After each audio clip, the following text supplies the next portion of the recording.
Glimmer 1.6 Hello, this is the PRT information line. How may I help you? It was rapidly becoming clear that the PRT put a lot into training its responders.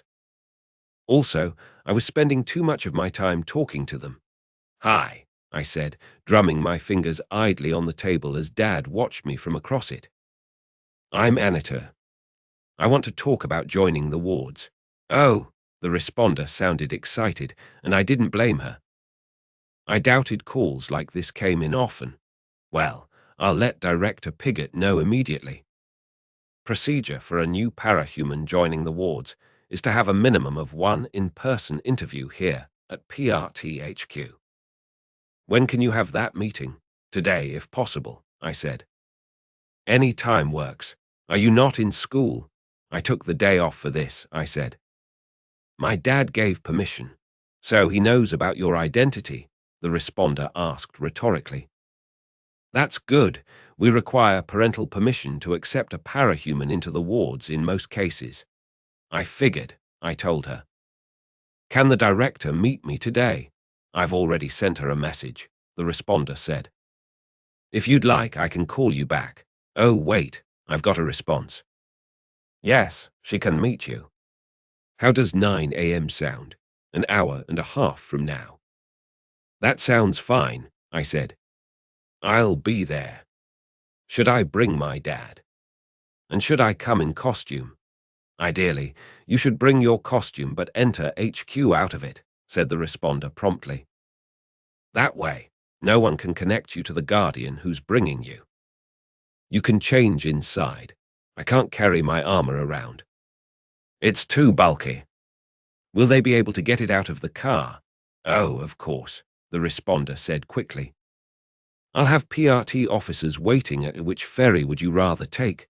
The North Ferry, if possible. I'll have a PRT squad prepared to covertly load your armor onto the ferry when you arrive, then, said the responder. Would that work? That should be fine, I said, smiling over at Dad. I'll be at the station for the 8:40 ferry then. Great, the responder chirped. I'll get things set up on our end. When you arrive at the ferry, tell the officer on duty that your ticket number is 80 to 459. He'll help you load your equipment. Tell the guy at the front desk the same thing, okay? That's 80-45-9. 80-45-9. Got it. Thanks. No problem, she said happily.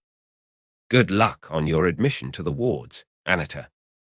I'm Kylie, and I'm looking forward to working with you. Yeah, I chuckled. Looking forward to it. Dad and I walked into the Protectorate HQ together. The rig was a veritable fortress, on a level I'd only peripherally imagined. The force field was just the start. Tinker-Tech turrets, air superiority vehicles, and probably a whole lot more that I couldn't see.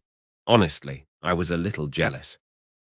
I wanted a big, impenetrable fortress. Too, I chuckled to myself at the petulant thought as Dad, and I approached the front desk. The guy behind it was talking to an armored PRT trooper, but he turned to us as we approached. Hello, he said.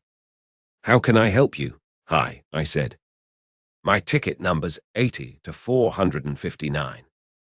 Can you help me? He nodded, his blank smile unchanging. Right, he said. I'll tell the director you've arrived. You should have someone here to escort you in just a couple of minutes. Thank you, I said politely. We'll wait here. I led Dad to the chairs along the sides of the lobby, and we sat. As we did, he put his arm around my shoulder. You doing okay? He asked softly. I smiled up at him. I'm fine, Dad, I said. Don't worry. We've got this. Ticket 80 to 459. I looked up. Blinked a couple of times. Dauntless, I asked, still blinking. I thought the man smiled under his helmet. That's me, he said. Please follow me. Dad and I stood up and followed the man out of the lobby down a side corridor.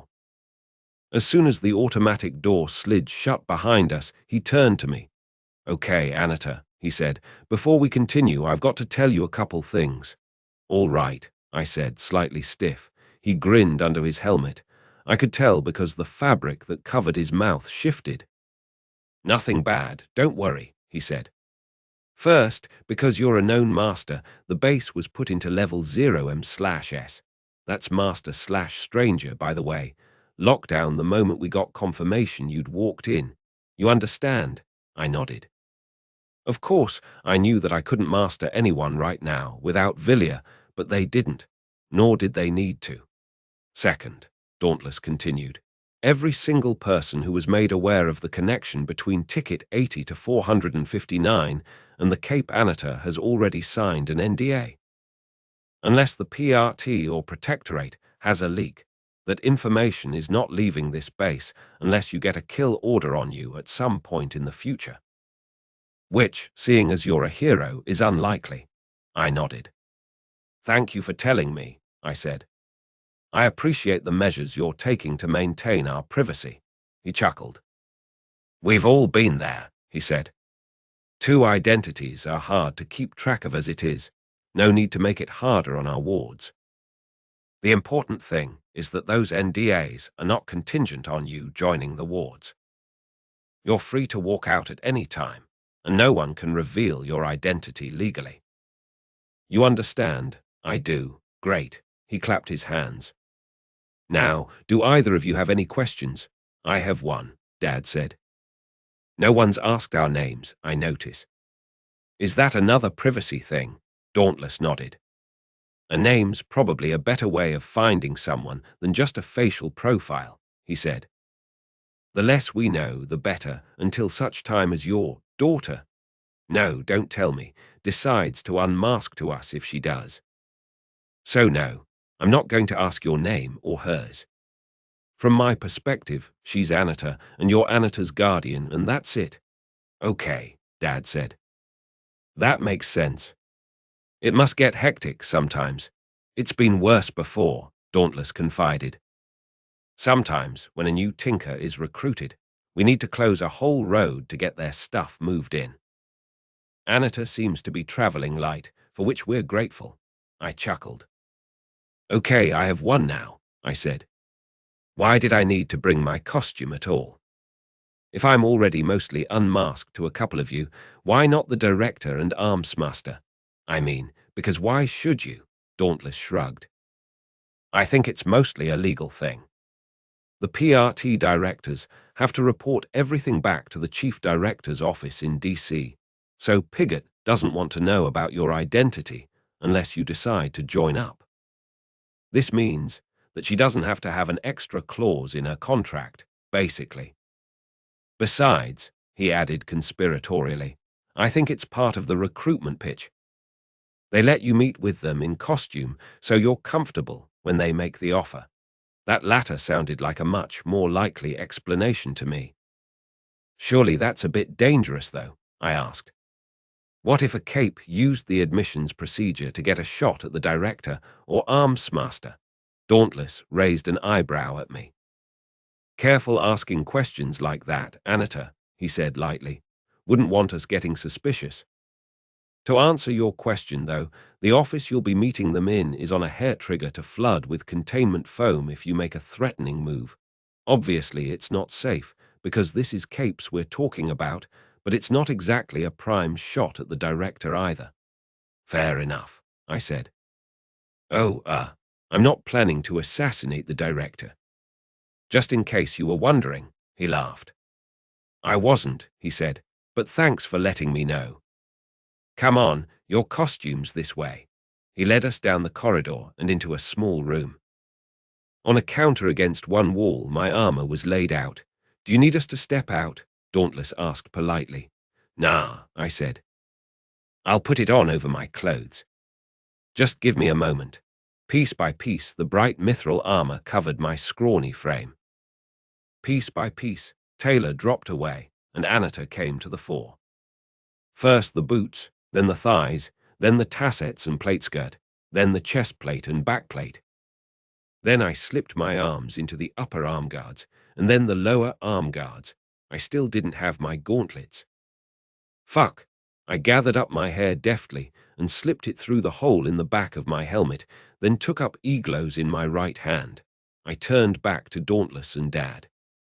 "There," I said. "Do I look like a cape now?" Dauntless snorted. "Well, I'm jealous," he said. "Think you could make me some of that?" I grinned.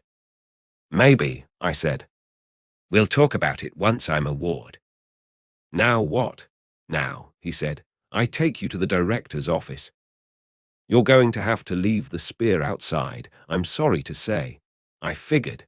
Director Pigott was a large woman. That was what struck me first. It wasn't that I was unaccustomed to seeing people who were overweight, or even that she was all that fat. I know plenty of much heavier people. It was that this was the woman in charge of the local branch of a sanctioned paramilitary outfit. Her hair was bleached blonde, and her skin was an unhealthy pale. Then I met her eyes, as hard and grey as steel. Suddenly, her position made a great deal more sense. "Anata," she said. Armsmaster gave me a nod from behind her. "Come in, sit down. Your guardian is outside." "He is. Good. I'm sure you understand. Neither Armsmaster nor I want to so much as see him until we know whether or not you're interested in joining the wards." "I am," I told her firmly. "Truth," Armsmaster confirmed. A lie detector of some kind, I imagined. No wonder he detected my dodges 2 nights ago. "Good," said Pigott, "but it's not that simple." "Why do you want to join the wards?" I took a deep breath. "Short answer, I want to be a hero." "Truth," Armsmaster said, and the long answer, "I need a team," I said simply.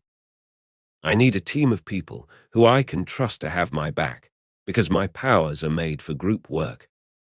I didn't want to be a villain. New Wave is a family team, and none of the other independent heroes in this city have enough members or real viability to give me what I need." All true. "So we're your last resort." Pigott's voice was a little hard now. I snorted. "Technically, you were my first resort, since I haven't approached anyone else yet," I said. "But if you're asking whether I buy into all your rose-tinted PR materials and advertisements, the answer is no." "Truth. Care to explain why?" "What don't you like about us?" I bit my lip. "I've had bad experiences with adults who were supposed to be in charge of me," I said. "Organizations responsible for me. I don't trust them as a rule." "Truth," said Armsmaster. "What kind of bad experiences?" "My trigger event, for one." A moment of silence. "Truth," said Armsmaster flatly. "Could you please explain?" I grimaced. "I'd rather do it after we decided whether I was joining up," I said. "It would probably unmask me." The locker had been all over the news. It wouldn't take long for them to connect girls shoved in a locker and put into a psych ward for trauma to Taylor Hebbert. "Truth," Armsmaster said. Director, Pigott nodded. "Now, you told Armsmaster you were a master on Sunday night. Can you explain you master powers?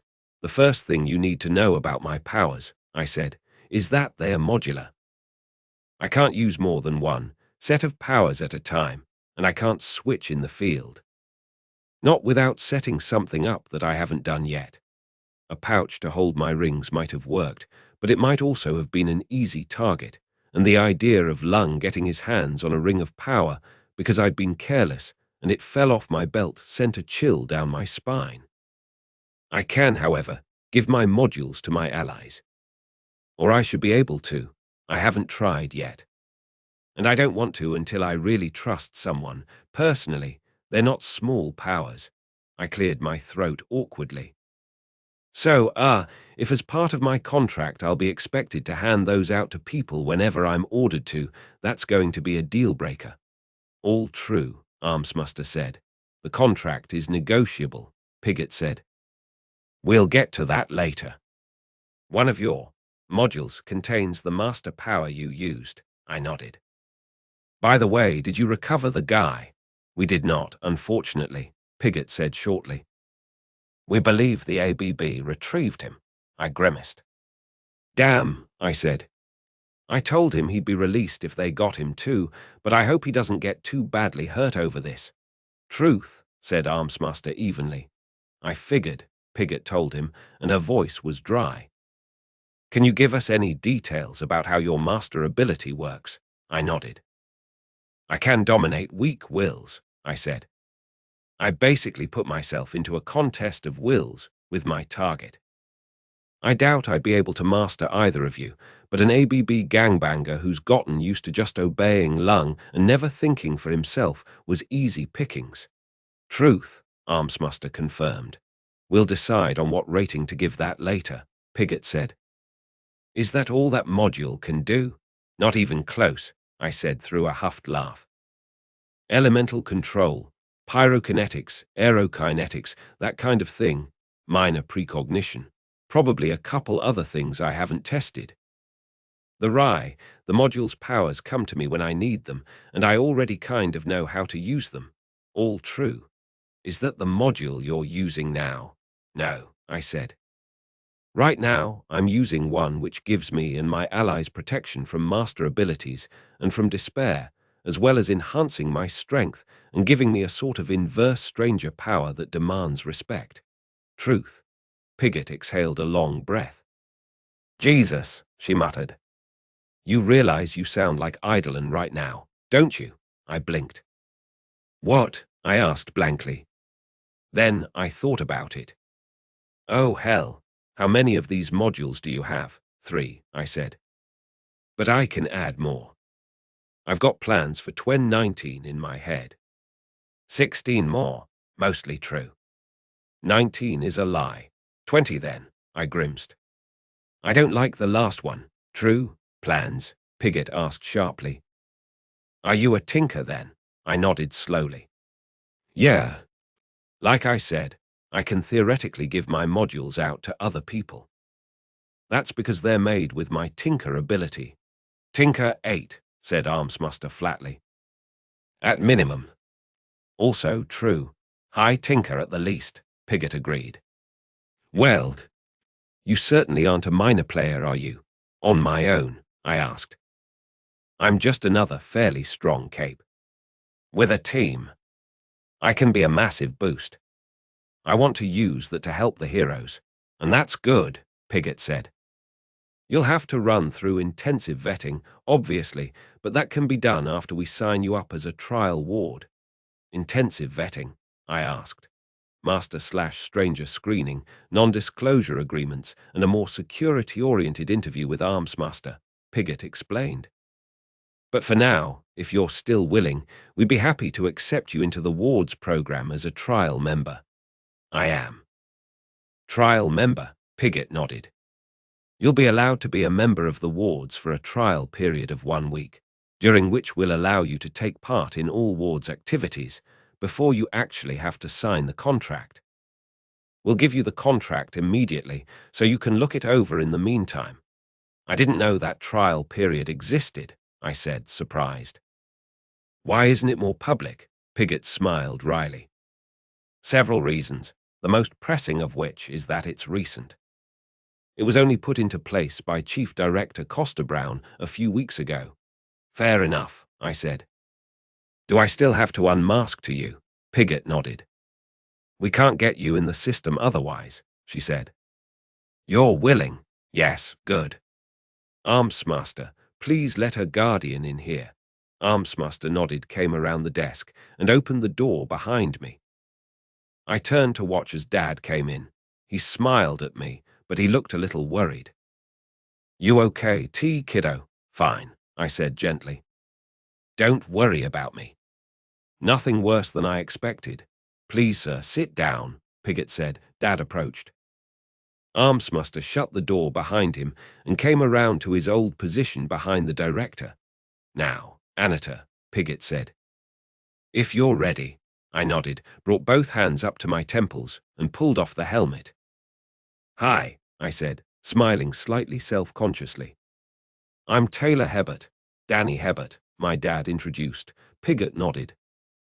Director Emily Pigott, PRT-EEN, she said formally. Now, Taylor, you said something about your trigger event being caused by authority figures. I grimaced. Not caused, exactly, I said. They just let it happen and let the bitches responsible get off scot-free. Dad put his hand on mine. I took it in my fingers and squeezed. You don't mind if I tell you now? I asked. I'll be honest, I was hoping you could help me if I joined up. Pigott shrugged. I can't make any promises, she said. But if you want to tell us, I'll be able to tell you what we can do. Right, I said, and took a deep breath. Okay. I go to Winslow High, and I've been getting bullied there. Bullied, Dad said grimly, really doesn't cover it. The locker incident, Armsmaster put in. Yes. We had that flagged as a potential trigger event. I nodded. I was hoping you could transfer me to Arcadia, I confessed. I heard the wards mostly go there. That can probably be arranged, Pigott agreed. I sighed. Oh, thank God. Armsmaster, Pigott said, looking over at the hero. This locker incident, I admit I've forgotten the details. I'll brief you later, Armsmaster said evenly. I'd rather not talk in depth about a probable ward's trigger event while she's in the room. Do you think you could help us press charges? Dad asked. The school wouldn't even hear a word of punishing the people who did it, said it was Taylor's word against theirs, and no one came forward with witnesses. Unlikely, Pigott said. We don't have any direct jurisdiction there, or over anyone who's not a parahuman. It's fine, Dad, honestly, I said. I don't. If I can just get away from Madison, Sophia, and Emma, I'll be fine. I know, kiddo, Dad said quietly, looking at me. It's just, it really isn't fair, I snorted. Life isn't. No, Pigott said, and there was something dark in her voice. No, it really isn't. Sophia, you said. I glanced at her. Her face, which had been fairly set throughout the whole conversation, had darkened into an ugly scowl. Yeah, I said. Sophia Hess. Armsmaster's voice was cold when he said, truth.